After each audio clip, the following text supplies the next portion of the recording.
Hello everyone, welcome to my YouTube channel. इस video में हम करने वाले हैं करंट अफेयर। काफ़ी बुक्स से मैंने उठाया है चीज़ों को। सबसे पहले कि उत्तराखंड में लागू हुआ नकल विरोधी कानून। क्वेश्चन ये बन सकता है कि हाल ही में किस राज्य ने नकल विरोधी कानून को लागू किया है। आपका आंसर होना चाहिए उत्तराखंड। कब किया गया है? 10 फरवरी 2023 को। उत्तराखंड के राज्यपाल कौन है? Lieutenant general Gurmeet Singh. इन्होंने उत्तराखंड प्रतियोगी परीक्षा भर्ती में अनुचित साधनों की रोकथाम और निवारण के उपाय अध्यादेश 2023 को मंजूरी दी। राज्यपाल ने कब मंजूरी दी? इसी के साथ यह कानून प्रदेश में लागू हो गया, यानी कि जैसे ही उन्होंने 10 फरवरी 2023 को मंजूरी दी है, वैसे ही उत्तराखंड में हुआ नकल विरोधी कानून लागू। और उत्तराखंड कौन से नंबर का इस कानून को लागू करने वाला है देश में? तो ये है आपका प्रदेश में। देखना देश में इसका कौन सा स्थान है? दूसरा। बहुत इंपॉर्टेंट है, ये पूछा जा सकता है। भारत में सबसे पहले नकल विरोधी कानून को किसने लागू किया था? राजस्थान सरकार ने। दूसरा कौन है? हमारा प्यारा उत्तराखंड। कब? 10 फरवरी को। किसने मंजूरी दी? राज्यपाल ने मंजूरी दी है। आप इंपॉर्टेंट चीज देखिएगा क्या क्या इसमें नहीं आपका लिखा गया है। यदि कोई व्यक्ति प्रिंटिंग प्रेस, सेवा प्रदाता संस्था, प्रबंध तंत्र, कोचिंग संस्थान नकल कराने में दोषी पाया जाता है तो उसे उम्र कैद की सजा होगी। साथ ही 10 करोड़ रुपए तक का यहाँ पर जुर्माना लागू होगा। इसी प्रकार कोई व्यक्ति संगठित रूप से परीक्षा कराने वाली संस्था के साथ षड्यंत्र करता है तो उसके लिए भी यही सजा लागू होनी। नकल करते पकड़ा गया परीक्षार्थी चार्जशीट दाखिल होने की तारीख से 2 से 5 साल की दीवार रहेगा। यदि वह दोषी साबित हो जाता है तो फिर वह 10 साल तक प्रतियोगी परीक्षाओं में शामिल नहीं हो सकता है। भर्ती परीक्षाओं में नकल करते हुए या नकल कराते पकड़े जाने वाले जो परीक्षार्थी हैं उनके लिए भी यहाँ पर सजा का प्रावधान है। इसके तहत उसे 3 साल की कैद, न्यूनतम 5 साल तक जुर्माना भरना होगा। यदि वो परीक्षार्थी दोबारा अन्य प्रतियोगिता में पुनः फिर से दोषी पाया जाता है तो उसे सजा दुगुनी हो जाएगी। यदि न्यूनतम 10 वर्ष के कारावास तथा न्यूनतम 10 लाख तक का जुर्माना होगा। इसके बाद यदि कोई परीक्षार्थी दोबारा नकल करते हुए पाया जाता है तो उसे 5 से 10 वर्ष के लिए डिबार रहेगा। फिर दोष साबित होने पर उसे आजीवन के लिए प्रतिबंधित किया जाएगा। ये सारे इस नकल विरोधी कानून में लागू। आपके लिए इम्पोर्टेंट क्या है? देखिए, अगर पीसीएस का आएगा तो कथन कारण में इस टाइप के क्वेश्चन बन सकते हैं कि क्या क्या प्रावधान है।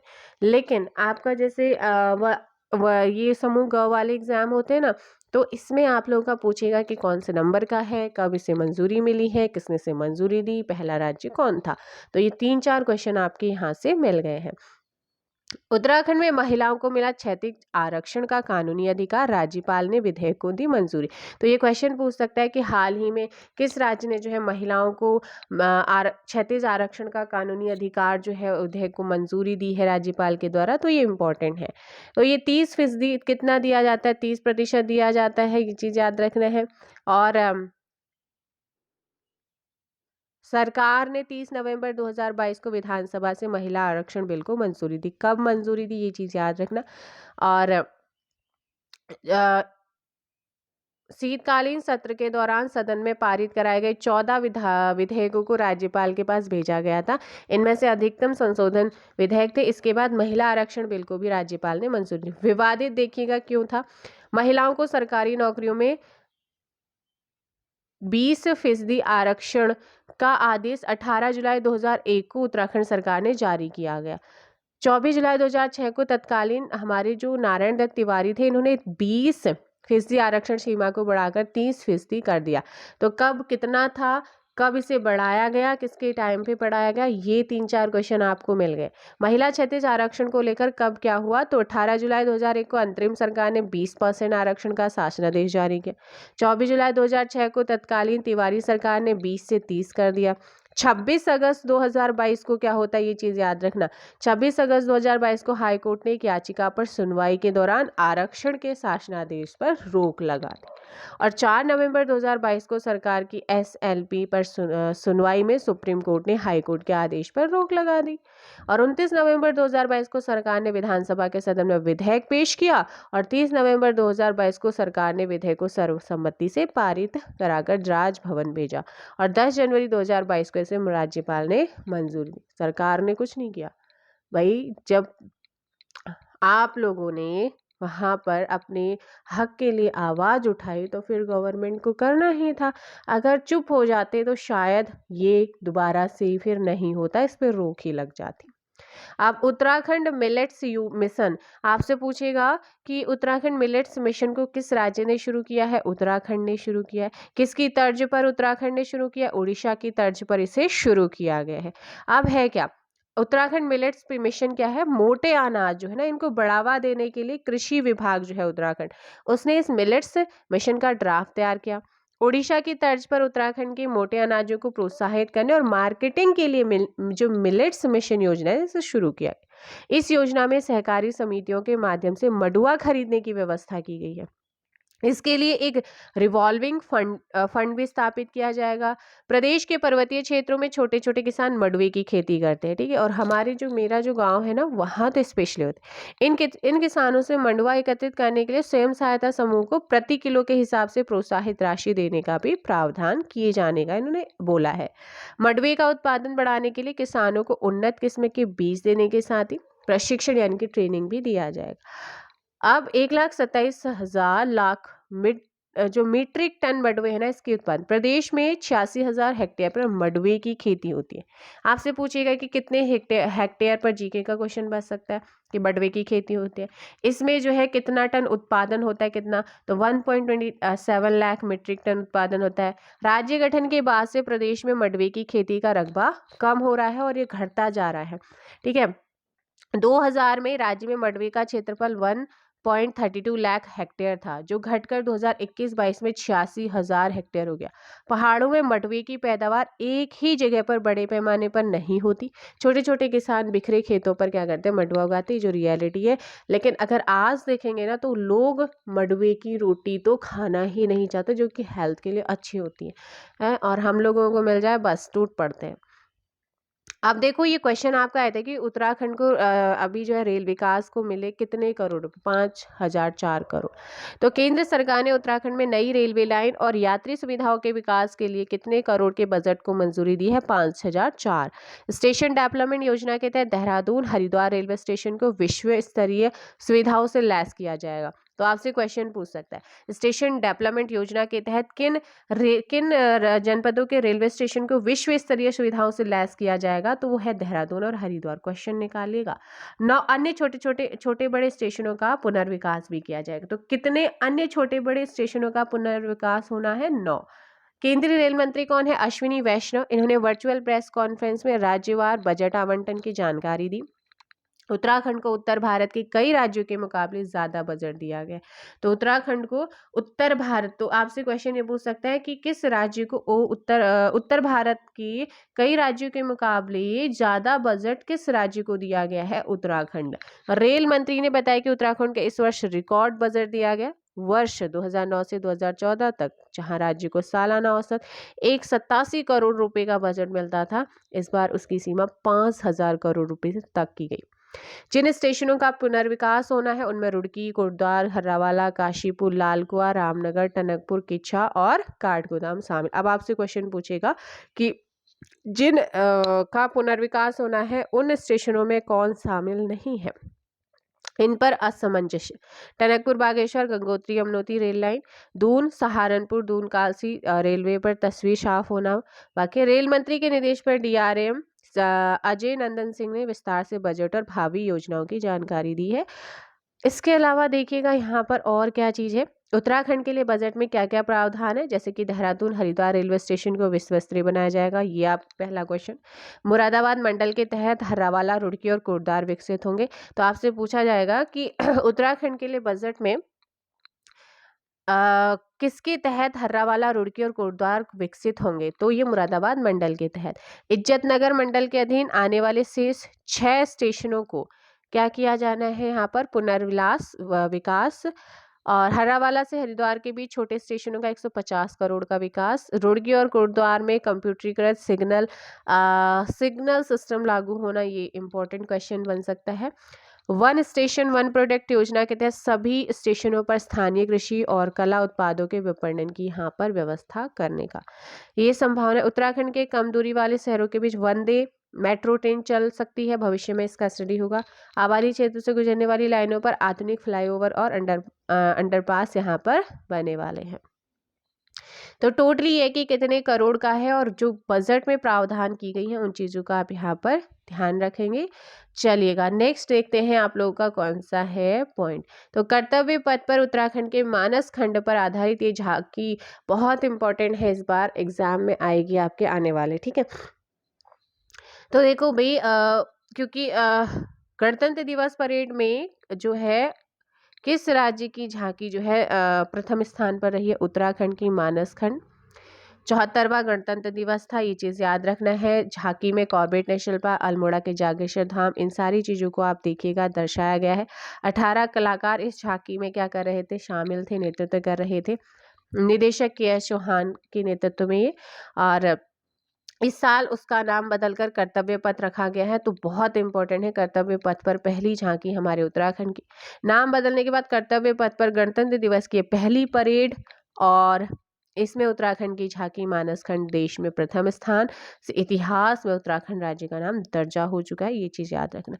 अब इम्पोर्टेंट है यहाँ पर कुछ जीके की, जैसे कि अब तक उत्तराखंड की 13 झांकियाँ हो चुकी हैं इस प्रदर्शन में शामिल, जैसे कि 2003 में फुलदेई थी, 2005 में नंदा राजा, वर्ष 2006 में फूलों की घाटी, 7 में कॉर्बेट नेशनल पार्क, 2009 में साहसिक पर्यटन, 2010 में कुंभ मेला था और हरिद्वार, और वर्ष 2014 में जड़ी बूटी, वर्ष 2015 में केदारनाथ, वर्ष 2016 में रम्माण, वर्ष 2019 में अनाशक्ति आश्रम, 21 में केदारखंड और 22 में प्रगति की ओर बढ़ता उत्तराखंड।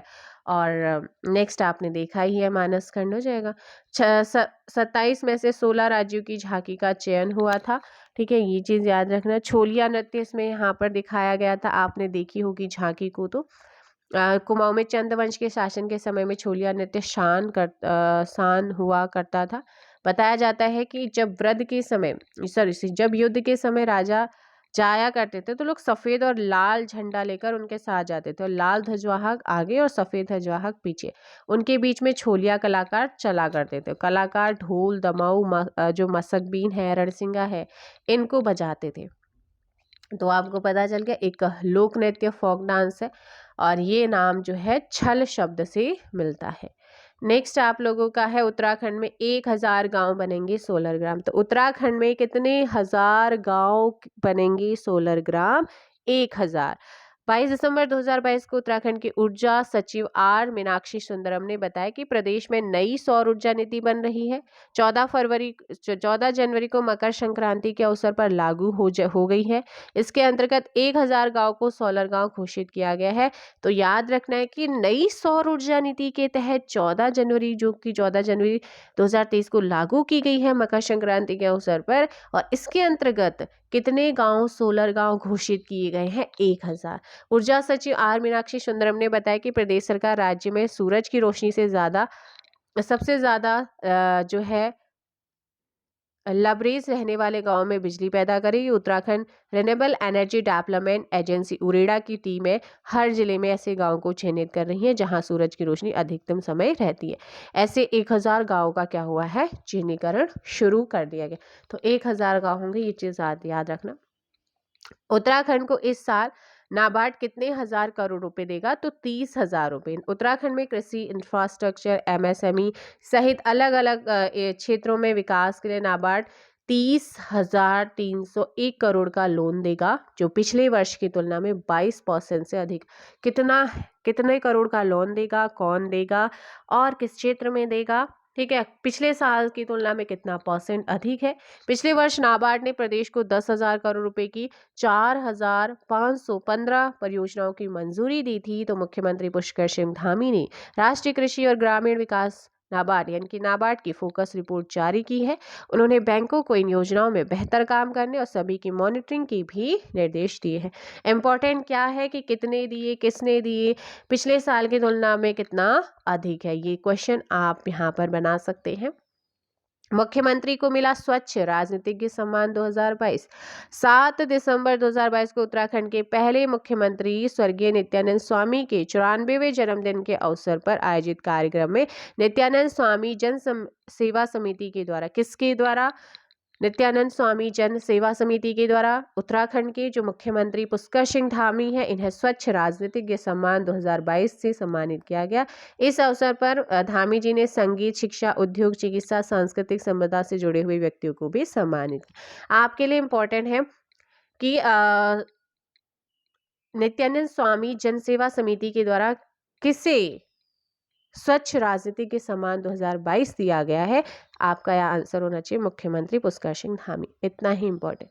ओएनजीसी के नए चेयरमैन कौन बन गए हैं? अरुण कुमार सिंह। तो बीपीसीएल के पूर्व सीएमडी अरुण कुमार सिंह अब ओएनजीसी के नए चेयरमैन हैं। आपके लिए इंपॉर्टेंट है 2018 से सितंबर 2021 तक बीपीसीएल में चेयरमैन और सीएमडी के पद पर सेवाएं दे चुके हैं और इसी साल अक्टूबर माह में अपने पद से ये सेवानिवृत्त भी हुए थे और अब बन गए हैं ओएनजीसी के। आगे है कि देश के सर्वोत्तम 3 थानों में, है ना, देश के सर्वोत्तम 3 थानों में चंपावत का बनबसा थाना यहाँ पर चुना गया है। तो भाई अब इम्पोर्टेंट है कि उत्तराखंड की जनपद चंपावत की किस थाने ने देश के सर्वश्रेष्ठ 3 पुलिस स्टेशनों में जगह बनाई है? तो वो है बनबसा। केंद्रीय गृह मंत्री अमित शाह ने नई दिल्ली में राष्ट्रीय कृषि विज्ञान परिषद बनबसा पुलिस स्टेशन को क्या किया है? सम्मानित किया है। आपके लिए ये इम्पोर्टेंट है, ठीक है। और यह पहली बार उत्तराखंड की किसी पुलिस स्टेशन ने टॉप 3 में जगह बनाई है। और इससे पहले देखिएगा 2017 में टॉप 10 में जो है बनभूलपुरा और ऋषिकेश को 6वें और 8वें स्थान, 2018 में थाना मुंशियारी को 9वां स्थान पर जगह मिली है। तो आपके लिए इम्पोर्टेंट है कि इस वर्ष किसे मिला है? तो चंपावत के बनबसा थाने को। खिलाड़ियों के 4% आरक्षण के अध्यादेश को मिली है मंजूरी। तो अब खिलाड़ियों को जो है कितना % आरक्षण दिया जाएगा? 4%। ये आपके लिए इम्पोर्टेंट है बस। सेना मेडल से सम्मानित होंगे उत्तराखंड के मेजर प्रशांत भट्ट। तो आपसे पूछा जाएगा कि उत्तराखंड में आपसे पूछा जाएगा कि सेना हाल ही में सेना मेडल से किसे सम्मानित किया गया है? तो उत्तराखंड के मेजर प्रशांत भट्ट को। कहाँ के निवासी हैं? बागेश्वर जिले के कोशानी निवासी सैन्य अधिकारी मेजर प्रशांत भट्ट को वीरता पुरस्कार सेना मेडल से सम्मानित किया गया। गणतंत्र दिवस की पूर्व संध्या पर राष्ट्रपति द्रौपदी मुर्मू की ओर से की गई वीरता पुरस्कार की घोषणा में उन्हें सेना मेडल के लिए चयनित किया गया। सेवा काल में बॉर्डर पर हुए कई सफल ऑपरेशन में उनकी कुशल नेतृत्व क्षमता और साहस को देखते हुए उन्हें इस पुरस्कार से नवाजा जाएगा, यानी कि नवाजा गया है, ठीक है। और इसमें आप लोगों को देखो भाई, उत्तराखंड सरकार द्वारा सेना मेडल प्राप्त वीर जाबाज सैनिकों को पुरस्कार के तौर पर एक मुश्त में 15 लाख रुपए और हर वर्ष 50,000 रुपए भारत सरकार से भी लगभग इतनी ही धनराशि दी जाती है। ये चीज याद रखना। अब इसमें नेक्स्ट क्वेश्चन आपके लिए इंपॉर्टेंट क्या है? उत्तराखंड के कितने स्टार्टअप्स को मिला राष्ट्रीय अवार्ड? तो आप याद रखना है कि 2 स्टार्टअप्स को उत्तराखंड में जो है राष्ट्रीय अवार्ड मिला है। उत्तराखंड के 2 स्टार्टअप्स को राष्ट्रीय अवार्ड से सम्मानित किया गया। सोमवार यानी कि जब भी दिल्ली में राष्ट्रीय स्टार्टअप दिवस पर केंद्रीय मंत्री पीयूष गोयल ने दिगंतरा एरोस्पेस और इंडिजीनियस एनर्जी स्टार्टअप कंपनी को उत्कृष्ट कार्य के लिए राष्ट्रीय स्टार्टअप अवार्ड प्रदान किया। 2018 में राहुल रावत और अनिरुद्ध शर्मा ने अंतरिक्ष मौसम की निगरानी के आइडिया पर स्टार्टअप बनाने का फैसला किया था और अपने आइडिया को कारोबार में बदलने के लिए दिगंतरा एरोस्पेस स्टार्टअप कंपनी बनाई थी। और पिछले वर्ष जून 2022 में दिगंतरा एरोस्पेस ने अंतरिक्ष मौसम की निगरानी के लिए इसरो के सहयोग से उपग्रह लॉन्च किया और ये उपग्रह अंतरिक्ष में रेडिएशन में होने वाले बदलाव की इंफॉर्मेशन देता है, ठीक है। Indigenous energy startup electric battery बनाने का काम कर रही है। आने वाले समय में विद्युत चलित वाहनों का प्रचलन तेजी से बढ़ रहा है और जो इंडिजीनियस एनर्जी ने बैटरी की स्टोरेज बढ़ाने की तकनीक डेवलप भी की। ग्रामीण उत्तराखंड उद्यमिता समिट 2023 यानी कि गुल्लक, ठीक है। उत्तराखंड के मुख्यमंत्री पुष्कर सिंह धामी ने देहरादून में, कहां पर? देहरादून में उत्तराखंड उद्यमिता समिट 2023 गुल्लक का शुभारंभ किया। कहां किया? किसका शुभारंभ किया? इससे क्या होगा? जिससे ग्रामीण क्षेत्रों के व्यवसायी है ना, उनको अलग अलग सेक्टर्स में सरकार द्वारा चलाई जा रही योजनाओं के बारे में इंफॉर्मेशन मिल सकेगी। ये आपका पूरा है, ये ध्यान रखना है। अब इसके लिए इम्पोर्टेंट क्या है कि राज्य सरकार द्वारा विगत वर्ष रूरल बिजनेस इंक्यूबेटर्स की स्थापना जनपद अल्मोड़ा के हवालबाग और जनपद पौड़ी के कुर्द्वार में की गई है। ये चीज़ याद रखना है कहाँ की गई है। और वर्तमान में इन रूरल बिजनेस इंक्यूबेटर्स के माध्यम से ग्रामीण उद्यमियों को विभिन्न प्रकार की सेवाएं प्रदान की जा रही। तो कहाँ हुआ है ये समिट, ये याद रखना। नेक्स्ट है उत्तराखंड में सोल ऑफ स्टील चैलेंज शुरू किया गया। तो कहाँ पर जो है सोल ऑफ स्टील चैलेंज को शुरू किया गया? उत्तराखंड में शुरू किया गया, जिसका जो एम है, एम क्या है? ऊंचे स्थानों पर व्यक्ति की सहनशक्ति का परीक्षण करना इसका उद्देश्य। इस अभियान का सामान्य क्षेत्र नंदा देवी राष्ट्रीय उद्यान। ये चीज आपके लिए इंपॉर्टेंट है। चलिएगा आगे इसमें इंपॉर्टेंट क्या है, मैं सिर्फ इंपॉर्टेंट चीज बता, जैसे उत्तराखंड सरकार ने जो है अपना नया ब्रांड एम्बेसडर किसे बनाया? तो पद्मश्री और लेखक और गीतकार हैं प्रसून जोशी जी, इनको यहाँ पर चुना गया है। संस्कृति निदेशालय की ओर से पद्मश्री प्रसून जोशी को राज्य का ब्रांड एम्बेसडर यहाँ पर भेजा गया था और ये बने भी है। KVIC के अध्यक्ष को नैनीताल में महत्वाकांक्षी पुनर्वास परियोजना का उद्घाटन। तो KYEC के अध्यक्ष ने नैनीताल में क्या किया? महत्वाकांक्षी पुनर्वास परियोजना का उद्घाटन। कहाँ किया, किसने किया, बस इतना इंपॉर्टेंट है। अभी महत्वाकांक्षी पुनर्वास परियोजना मधुमक्खियों का उपयोग करके हाथियों के मानव पर होने वाले हमलों को कम करना इसका उद्देश्य, जिसका उद्घाटन जो है कहाँ पर? नैनीताल जिले में हल्द्वानी के फतेहपुर वन परिक्षेत्र के अंतर्गत चौसला गांव में किया गया है। उन्होंने चौसला गांव के ग्रामीण हितग्राहियों को 330 मधुमक्खी बक्से, मधुमक्खी कॉलोनियां और शहद निकालने वालों के लिए टूल किट का निःशुल्क फ्री यहाँ पर वितरण किया है। तो ये है आप लोगों का पूरा। चिपको आंदोलन पर आधारित किताब को कमला देवी चट्टोपाध्याय NIF पुरस्कार। तो देखो इंपॉर्टेंट है, वन संरक्षण के लिए लोकप्रिय अभियान चिपको आंदोलन पर आधारित एक किताब है कमला देवी चट्टोपाध्याय NIF बुक। प्राइज 2022 का विजेता यहाँ पर चुना गया है। ये किताब इतिहासकार वन संरक्षण कार्यकर्ता शेखर पाठक ने लिखी है। अब इंपॉर्टेंट है किसने लिखी? शेखर पाठक। मनीषा चौधरी द्वारा हिंदी भाषा में लिखी किताब की अनुवादित कृति the Chipko movement a people's history को इस पुरस्कार के लिए चयनित आधुनिक भारतीय इतिहास और विविध विषयों पर आधारित 5 किताबों में से चुना गया। कमला देवी चट्टोपाध्याय NIF बुक प्राइज किसी भी देश के लेखक को आधुनिक या समकालीन भारत पर लिखे उत्कृष्ट कथेतर साहित्य के लिए दिया जाता है। पुरस्कार के तहत 15 लाख रुपए नगद, एक ट्रॉफी और प्रशस्ति पत्र दिया जाता है। तो ये इंपॉर्टेंट है। उत्तराखंड ने अपनी स्वदेशी बद्री गाय के आनुवंशिक विकास की योजना बनाई। तो उत्तराखंड ने हाल ही में अपनी किस स्वदेशी गाय के आनुवंशिक विकास की योजना बनाई है? बद्री गाय। ये आपको याद रखना है। हिमालय की औषधीय जड़ी बूटियों पर चढ़ने वाली देशी बद्री गाय की उत्पादकता बढ़ाने के लिए ये फैसला यहाँ पर शुरू किया गया है। ये चीज याद रखना। आगे यहाँ पर है बद्री गाय के बारे में अगर आप जानना चाहते हैं तो ये उत्तराखंड में पाई जाती है। ये सिर्फ 3 से 4 लीटर की दूध देती है। बद्री गाय को पहाड़ी या सर्द इलाकों के लिए सबसे अनुकूल माना जाता है। इसका जो दूध है उसमें 8.4% फैट मौजूद है, जो किसी भी गाय और भैंस के दूध की तुलना में बहुत ज़्यादा है। तो ये इसके बारे में यहाँ पर दिया गया है। प्रोटीन, दूध जो है A2 प्रोटीन से भरपूर होता है इसका। योगेश भट्ट बने राज्य सूचना आयुक्त। तो उत्तराखंड की धामी सरकार ने राज्य आंदोलनकारी और वरिष्ठ पत्रकार योगेश भट्ट को सूचना आयुक्त की जिम्मेदारी सौंपी है। तो ये याद रखना है। नेक्स्ट आप लोगों का यहाँ पर है, उत्तराखंड के टिहरी में विश्व स्तरीय क्याकिंग नोइंग अकादमी स्थापित की गई है। उत्तराखंड में कहाँ पर विश्व स्तरीय क्याकिंग नोइंग अकादमी स्थापित की गई है? तो वो है आपका टिहरी। बस इतना इंपॉर्टेंट है यहाँ से। देखिए जो जो इंपॉर्टेंट है कहाँ खोली गई है ये चीज़ याद रखना। मुख्यमंत्री पुष्कर सिंह धामी ने SBI फाउंडेशन और किसकी परियोजनाओं का शुभारंभ किया है? तो हैस्को से SBI और SBI फाउंडेशन और हैस्को की यहाँ पर शुभारंभ किया है। ये चीज़ याद रखना है। और इसके अलावा देखिएगा 2025 तक 3 वर्षों में पूरा किया जाएगा। क्या? SBI general insurance company limited परियोजना के लिए वित्तीय सहायता प्रदान कर रही है, जिससे जो है मई 2025 तक 3 वर्षों में पूरा किया जाना। ये चीज़ आप याद रखें। उत्तराखंड में 3 मुफ्त सिलेंडर योजना शुरू। तो आपसे पूछेगा कि 3 मुफ्त सिलेंडर योजना शुरू किसने शुरू की है? उत्तराखंड सरकार ने। 12 फरवरी 2023 को CM धामी ने पौड़ी से CM अंत्योदय निःशुल्क गैस रिफिल योजना की शुरुआत की। कहाँ से शुरू किया? पौड़ी से। किसकी? अंत्योदय निःशुल्क गैस रिफिल योजना की। इसके तहत करीब 1.25 लाख परिवारों को साल में 3 गैस सिलेंडर मुफ्त में मिलेंगे। इस मौके पर मुख्यमंत्री ने कहा, हमने जो भी वादे किए हैं उन्हें पूरा कर रहे हैं। सीएम ने जिले की 40.63 करोड़ रुपए की योजनाओं का लोकार्पण और 53.65 करोड़ रुपए की योजनाओं का शिलान्यास किया। पौड़ी के कंडोलिया मैदान से योजना की शुरुआत हुई है। कहाँ से हुई ये इंपॉर्टेंट है, किसने की ये इंपॉर्टेंट है, क्या किया वो इंपॉर्टेंट। प्रदेश के 1.83 लाख परिवारों को इस योजना का फायदा मिलेगा। कितने परिवारों को इसका फायदा मिलेगा ये भी जरूरी। मसूरी में देश का पहला कार्टोग्राफिक म्यूजियम तैयार। तो कहाँ पर ये है, और देश का पहला है, ये बनाया गया है, और क्योंकि देश का पहला है तो बहुत इंपॉर्टेंट चलेगा। नेक्स्ट है आपका, और 4.55 करोड़ की लागत आई है इसमें, ये चीज़ भी याद रखना है।